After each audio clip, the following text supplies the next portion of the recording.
And I said, no, my doubt and demons on their way. Every endeavor I have made ever is coming into play, is here and now today.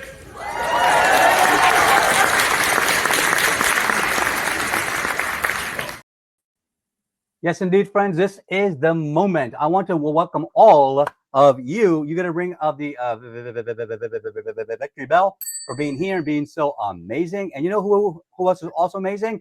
My next guest. My next guest is Barrie Atkin. Barrie is a fundraising, marketing, and strategy consultant. She specializes in supporting mission-driven organizations. She's the author of the recent best-selling book, Hate Fundraising. And she teaches people how to become comfortable asking for money, as well as a companion guide to Hate Fundraising book. They're both available on Amazon. Now, she works for nonprofit staff and boards to help them to be more successful fundraisers. Barrie is also the author of Marketing Tools for Any Senior Center, published with the National Council on Aging.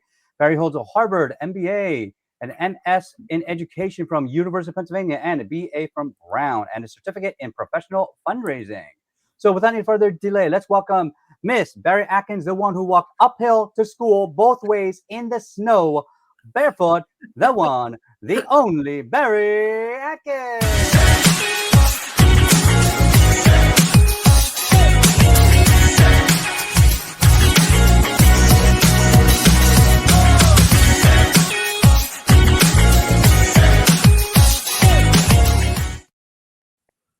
Well, welcome to the show, Barrie. How are you today? I'm great, Raja. Thank you. That's the most interesting introduction I've ever had.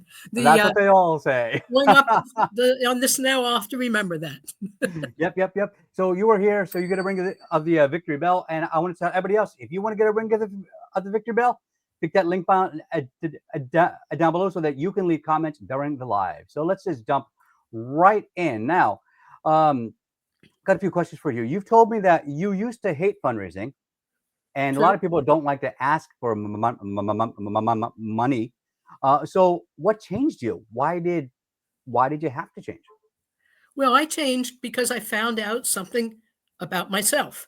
Mm-hmm. You're right. I hated fundraising. When I got asked by a school or a community group to raise money, to call people, even just to call people on the phone, I found it, I struggled with that. Mm-hmm. And I realized I didn't have a strong desire to help them raise money. It was usually an organization that had lots of money. My skin wasn't in the game. I wasn't feeling it. Yeah. And then my late partner was sick with lung cancer, and she died. And when that happened, oh, sorry. There was I saw a trailer about older LGBT folks dealing with aging and caregiving and health issues. And I saw the trailer and I said, this trailer for this documentary, Gen Silent, must get done, must be completed. So I volunteered to help raise money and I loved it. And that was my paradigm shift. Yeah, is when you realize it. Yeah, when you wanted to do it. Mm-hmm.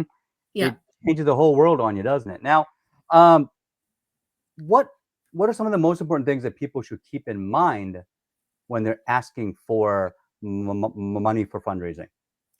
Well, there's many steps before they ever get to asking. And that includes getting comfortable, learning who the prospect is, hopefully going with someone else, getting your mindset set, making sure that you care about that organization, that you have that paradigm shift, that it's something you want to be doing, and to keep in mind how important money is to the organization you're raising money for and how much that means to you. Now, what about people like, so you've had a paradigm shift, but a lot of other people, they feel kind of icky. They feel like a used car salesman trying to, sell people stuff or to try to ask for stuff. What if someone really, really hates fundraising and they don't want to ask for money? Well, what can they do? There's actually quite a few things they can do because not everybody will ask for money, but they can do, say, in a not-for-profit or a mission-driven organization, they can write the thank you notes. Not just, this is in addition to the official sent out via mail, the Right. IRS notice. They can write thank you notes. They can make calls to say thank you. Thank you for contributing. Nothing else. You're not making another ask. Mm-hmm. They can help at an event. They can help, say, create flower arrangements for an event. They can I like it. Yeah. identify Mm-hmm. who maybe the executive director might get in touch with. Uh-huh. There are so many other things, and I have a chapter in my book, Hate Fundraising, Yep. about alternatives to asking for money. Mm-hmm. Gotcha. Now that's a nice little segue. You may have been surprised here that, but Barrie also has a nice little gift for you as well, and I wanted to share that with you. So take a look down below. What you see here is this is a PDF that you're going to get if you click down on the link. Barrie, can you explain to them what they get when they click down there? And let's Sure, tell they actually get a bit more of that. two different reports, Uh-huh. and it'll take you to a page that says, thank you for purchasing my book. You may not have purchased it, but you can still sign up Yeah. to get the reports. And Yep. one of them is fundraising mistakes you don't want to make. And these are Ah. real life mistakes, Mm. ranging from small ones to biggies. And then Gotcha. the other report is, assuming that you're doing fundraising at some point and you need to renew your donors, it's different ways, 21 ways you can renew your donors. So it covers different Ah. aspects of fundraising. Gotcha. So say for example, like I've been saying for the longest time, I've been in cancer research over 25 years. I'd like to start my own biotech company. I need $10 million in VC funding or crowdfunding or Kickstarter or something. How would I go about starting that? Well, you don't start with the 10 million. Of course not. So I hear you've been very successful, which is fabulous. So you either align yourself with an organization that exists Yep. or you're starting another organization. Either way, you want to identify who are your potential prospects. And there are two key Yeah. aspects to those potential prospects. Okay, good. One is people who care about your cause. In Yep. fundraising parlance, it's called affinity. Yeah. The other is, do they have the money to support it? And Yeah. in fundraising parlance, that's called capacity. Yeah. So you Mhm. want to identify people who care about your cause, who perhaps given to related causes, who've given to your cause in the past, but maybe are available or potentially available to step up the amount they're giving. And I then like it. you want to make sure that you're in touch with them and that you stay in touch with them at least 4 or 5 times between asks. Right, I got you. Oh, I like that. So now, click on that link down below so that you get the reports that you need. Talk about like a nice little pearls of wisdom right there. Trying to find and identify the right donors with the affinity and the capacity to help move your project forward. I have a lot of projects going forward, and part of mine, as you know, like my struggle with and my mission to get a disabled speech disabilities added to the Americans with Disabilities Act. Well, you know, it still goes on, and we're going to form our own like Invisible Disabilities Empowerment Association as a nonprofit. So we have a lot of things that we can do to Right. help change the world. So thank you, Barrie, for that. That's been amazing, and we're going to move forward a little bit. Let's shift gears a little bit. Talk more about you. As I always say, people join a person, not a business. So we want to. This is what I call the softer side of Sears or the speed dating around here. Tell us a little bit more about you. Like, and while we're here, folks, give us some likes and hearts, give us some thumbs up so that we know that you're getting some value with what we're doing here. And what we're going to do each month is I'm going to pick somebody to get one of my books for free. So if you leave a comment, you leave something positive, we're going to find someone and reward you back. So, Barrie, tell us a little bit more about, growing up. What was it like growing up? Where did you grow up and how did you grow up? I grew up in Silver Spring and Chevy Chase, Maryland, in a house with a twin brother and an older brother and my Yep. parents. I like Fairly Silver Springs. comfortable Yeah. lifestyle. Yeah. Like, my cousin used to live there a long time ago. What about growing up? Like, you can tell you're definitely a very smart person, very educated. Was there any book or any kind of a movie that inspired you to become who you are today? I love The Immense Journey by Lauren Isley. And Immense Journey. I haven't that heard was that one. something Huh. and I became a biology major in college. So at one point, my cat gave birth. I was big on cats. One time we had 14 cats because we had two and they each gave birth at the same time. Hmm. But when I was in high school, my cat gave birth and I had to figure out what were the genetics. I didn't Right. have to. I wanted to figure out what were the genetics. Of course. Why were these how did this fit in? And so I got really interested in biology. Yeah, I got a, in high school, I loved science. So like I was a big science geek. I went to college on like a biology scholarship, and as you know, Wow, I mean, I have a 25 plus year career as a cancer scientist with billion-dollar drugs, and I still think there's more to be done. There's always more to be done, right? much more. Absolutely. What about what kind of music do you love to jam to? Motown. No way. I Yeah, love Motown. going to a Motown concert in a few weeks. No way, really. By the way, I always say this: Smokey Robinson, he's the king of Motown. He is one of the best songwriters, and he's so underrated. The amount of number one hits that man has produced is just freaking incredible. So Absolutely. just yeah. So I'm a big fan of his, and a big fan of like the Temptations, and just sort of that sound. That sort of it's almost a mix between hip hop and like church music. That choral, the very tonal voices merging, harmonizing, and really just great storytelling. Right. Um, Marvin Gaye. yeah. Oh, good. Quincy Jones. Um, anyway, we we gotta move on. Like otherwise, I'll get stuck on this for hours. Actually, when my kids were young, I used to sing them. So my daughter, when she was a baby, I'd say, I got sunshine on a cloudy day. And you can sing.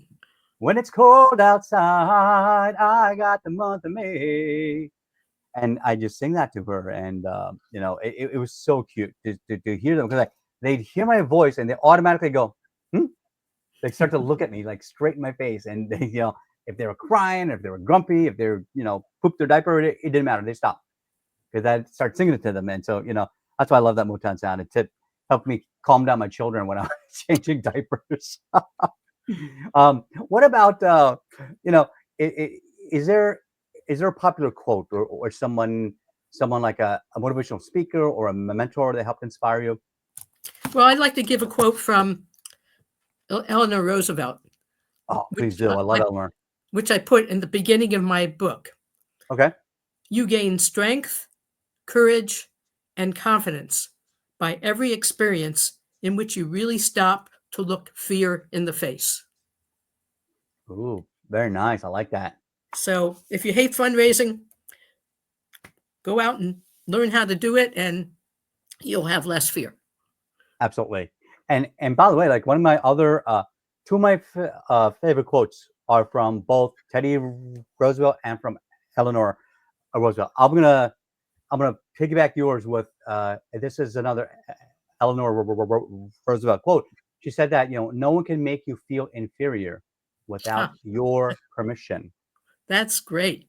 And I love that one because I wish I understood that as a child because being picked growing up in America, first generation Indian in America, going to school for the first time. I'm the first person in my family to go to a US school, learning English, everything else that goes along with that. And on top of that, I had these big Coke bottle glasses.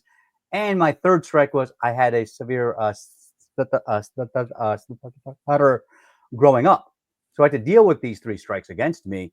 And I think people didn't realize, and well, kids are kids. So kids are cruel sometimes. And I got picked on a lot. But man, I wish I would have heard her quote years ago.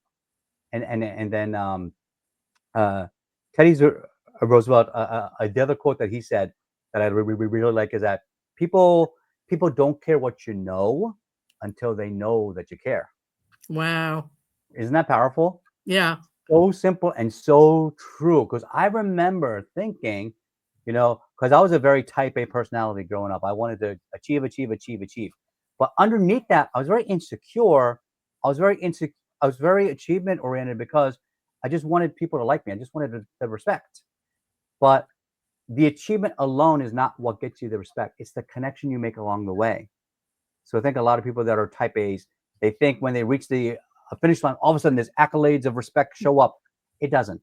It just, you get noticed, but it's the people you make along the way. It is the journey and the destination that matter. So I would confide that to you and to everyone else out there watching. So one more question before we shift gears again. What about do you like what's a fun fact about you that maybe people don't know? Um, during the Great Recession, Yeah. When not a lot of clients were banging on my door, so to speak, I saw a lot of baseball games for free. Really? Red Sox games. I Okay. signed up to become a Fenway, a photographer, fan photo at Fenway Park in Boston. I live in the Boston Really? area. Oh, And that's so I pretty cool. took pictures of fans, and I was paid based on how much I brought in on revenue for the photos I took. Oh, that's really cool. So Oh, it that's a was fun fun. thing. That is a lot of fun. Actually, I was at a Phillies game a couple years back. I had sang the national anthem there, and I also found out that they hire singers there to sing "Happy Birthday" to people. So they have to pay in advance. They have to hire you. They have to, and you get paid. But they wanted me to be present at half of the home games. I said, "Oh my God, I can't. I just can't. The time commitment was just way too much." Because otherwise, I was so tempted to do that. That would have been a lot of fun. Yeah. Go up to fans in the crowds and the stands and just belt out "Happy Birthday" to people and just watch their face just light up. I loved it. So I had a similar experience. They wanted me to, they expected people to be there at least 80% of the home games. And I said, no, Yeah, I can't do that. I have other things going on. But they yeah, allowed me to come to only one game a week because I was a grown up. I knew how to tuck in my shirt. I knew how to talk to people. I knew yeah. how to get them to That makes a big take difference. pictures. And so they Yeah, put up with me. good, good. All right. Well, let me ask you something. And this is my fun. And this is my a favorite question every time is like, what is your favorite food? Ah, coffee, ice cream. No way. Don't Okay. have it very often. Okay. I got you. I got you. Okay. So hang on right there. Okay. So, hello, Baskin Robbins. Yeah. I'd like to get a pallet of the coffee ice cream and all 31 flavors in the green room stack. Right. Totally real phone call with a calculator. And we're going to send you off to the green room in a few seconds. So, Barrie, thank you so much. What's one thing that you want people to recall about you? I can be of help if they need Hmm. advice around fundraising, marketing, or strategic planning.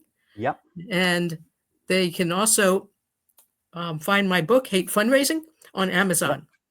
There it is. So there's a picture of the book right there. Make sure you go grab it. And there is the link down again. So thank And you so much, Barrie. You've been amazing. We're going to send you off the green room with all that food. I hope you saved me some. All right. And so while we're waiting for that, let's just dive right in. So for this week, we have the amazing, the one and only 60-second mind check. When you throw a rock into a lake, what happens?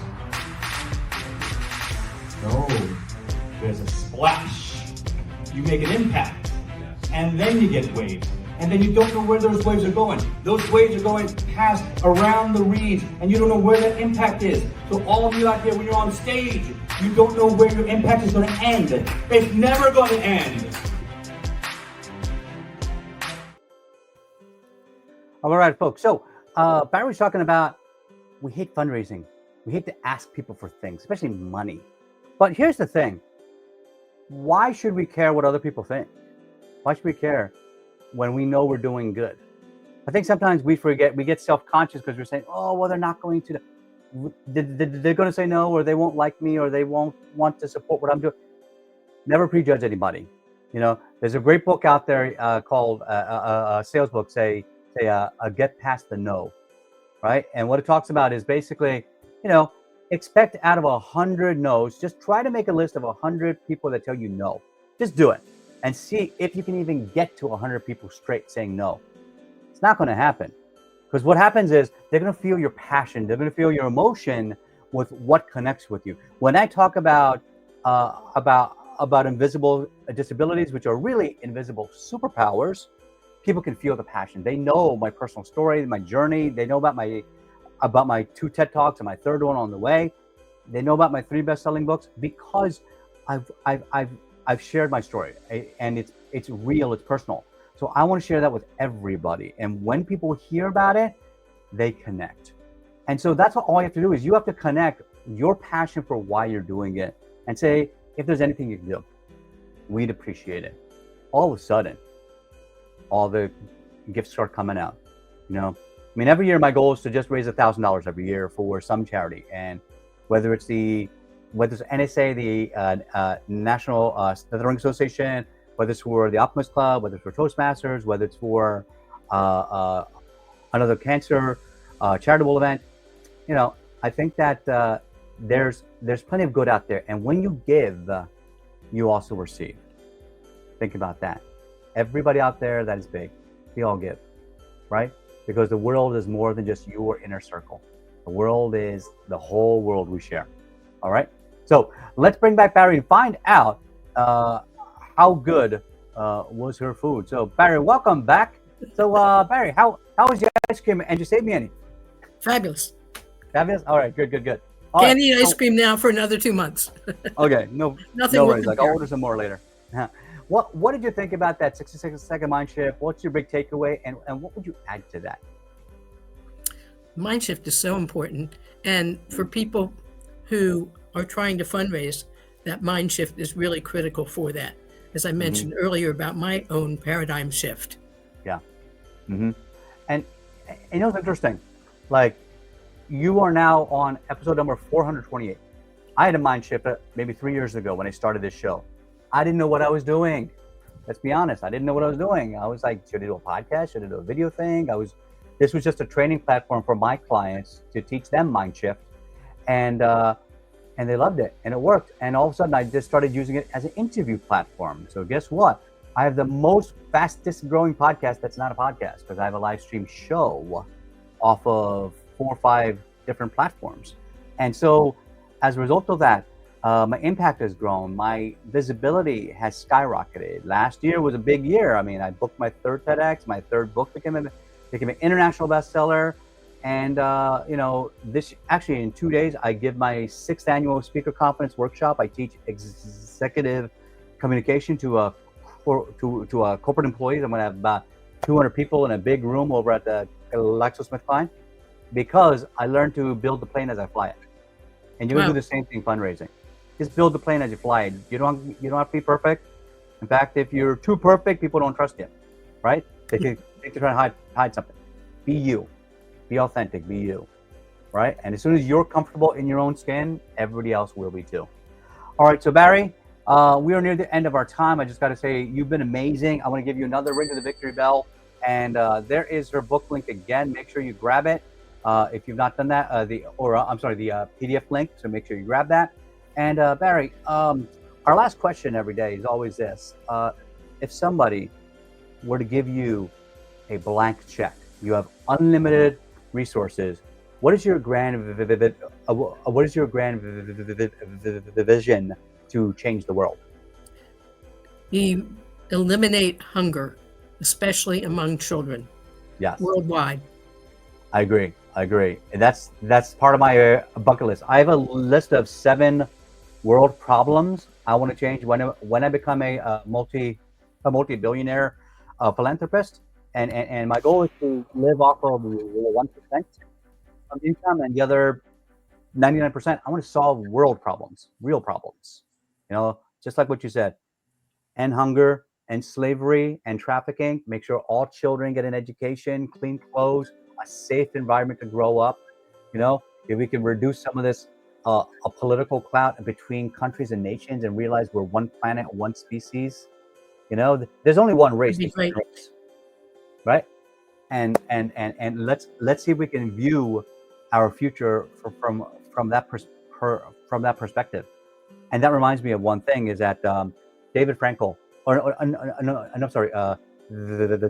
Viktor Frankl, who was a Holocaust survivor, wrote a book called Man's Search for Meaning. And in it, he talked.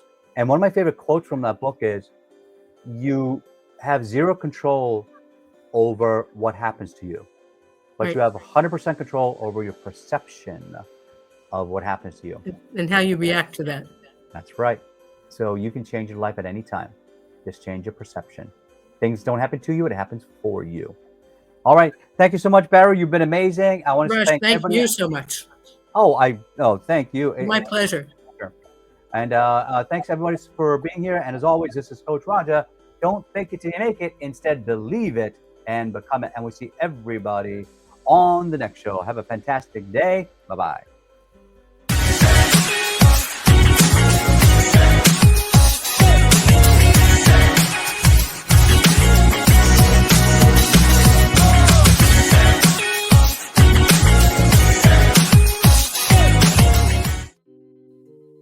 All right, great. So we got 3 quick questions for you, and then we are out of here. Number 1, what was your favorite part about being on the show today? Any part of the show today? What was your favorite part? The whole thing. I loved it. I loved it. Oh, good. I like that. I like that your banner going across and how excited you are, and there were so many things we could have talked about, because when you start talking about your 3 issues, that's not the right word, growing up, but what you were bullied for, and the other things that you were dealing with, and I had the feeling that everybody has something. Yeah, we do. But not everybody has 3 things. Yeah, everybody has something. I mean, I had 3 things going up, I thought, and more. And you know what? Here's the thing too. At some point, you realize, so what? Right? Took me a lot of years to get there. Right? Yeah, I know. I feel like I finally found my voice only a couple of years ago. And this show was a big part of it. And I want to thank everybody in the audience for being that. And that's really part of this, why I still do this. I don't have to go to 500 interviews. There's no reason other than it's fun. So why not? Second question for you. What was your biggest takeaway from the show today? Either part of the training or anything else we talked about today? I want to see what your gift was. And I want to look up your books. Oh, sure thing. Yeah. I can definitely share those with you later on. But I want your address so I could send you my books. Oh, absolutely. Yeah. Let's do that as we get off the air. Okay. All right. And because I don't, as much as I love my fans, I don't want them showing up at my house with my children. No, this isn't. We're not being recorded right now, are we? I know we're still on the live. We're still chatting. But okay. All right. Last question for you. Scale of 1 to 10. How much would you recommend me to somebody else's show? Yes, I actually sent you a list of 4 or 5 people. Oh, beautiful. All right. Love it. All right. Thank you so much. All right. Podcast crew knows what to do from here. I'd be glad to give you more background on any of them. Beautiful. All right. Thank you so much, Barrie. And we are